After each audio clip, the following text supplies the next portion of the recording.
Hey everybody, it's Austin. Thank you so much for tuning in.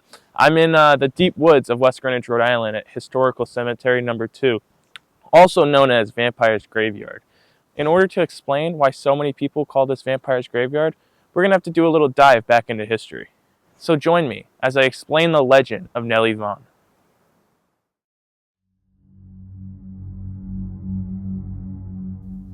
Dark cemeteries, eerie legends, and whispered tales of the undead. Today, we dive into one of New England's most misunderstood and mysterious vampire legends. Was Nellie Vaughn really one of the undead, or was she the victim of a simple case of mistaken identity? My name is Austin Hawes. Many of you may know my father, Jason Hawes, from Ghost Hunters, or my whole paranormal family. Now, I am on my journey to search for the truth. So join me as I explore where history and folklore collide.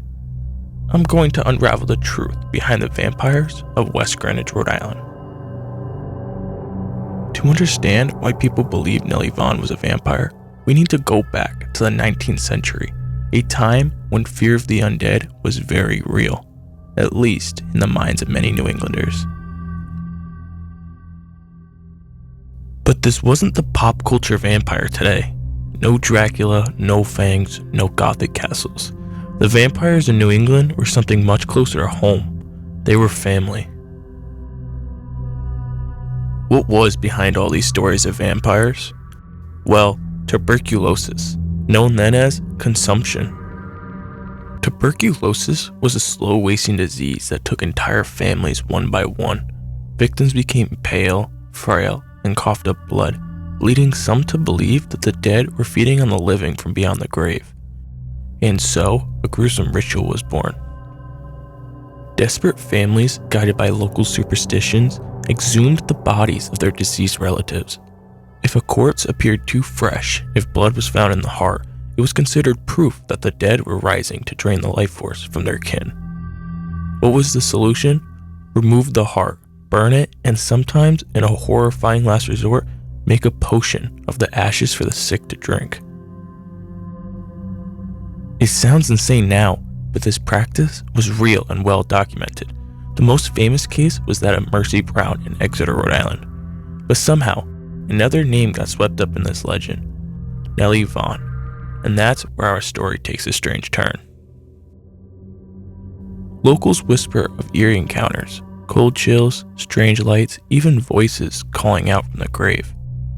Some say flowers refuse to grow on her plot, as if the earth itself rejects her. Others claim those who disrespect her resting place suffer a string of misfortunes. But this is where the story gets interesting. There is no historical record of Nellie Vaughn ever being accused of vampirism. Unlike Mercy Brown, whose family had her body exhumed, Nellie's name doesn't appear in any known case of vampire historia. So how did she become part of this legend? The answer? Mistaken identity. Over time, the legend of New England's vampire panic grew and stories merged. At some point, Nellie Vaughn's grave became the focus of paranormal rumors. Some people believed that the thrill seekers looking for Mercy Brown's grave confused it with Nellie's. Others suggest that a local ghost story took on a life of its own, with Nellie as its unfortunate centerpiece.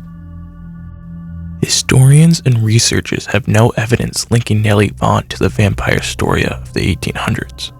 In fact, the real Nellie Vaughn may have been an ordinary woman who died young, her name later attached to a legend that had nothing to do with her.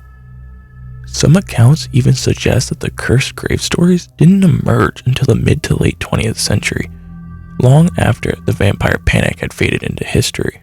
So, what really happened here? Was this a simple case of mistaken identity, a ghost story that got out of control? Or could the paranormal experiences surrounding Nellie Vaughn's grave point to something beyond our understanding? Despite the lack of historical evidence, many visitors claim to have experienced something unnatural at Nellie Vaughn's grave.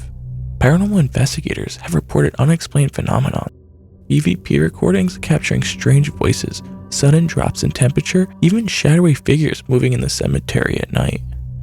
Skeptics argue that these experiences are the result of suggestion, that people expect to feel something eerie in and their minds create the experience.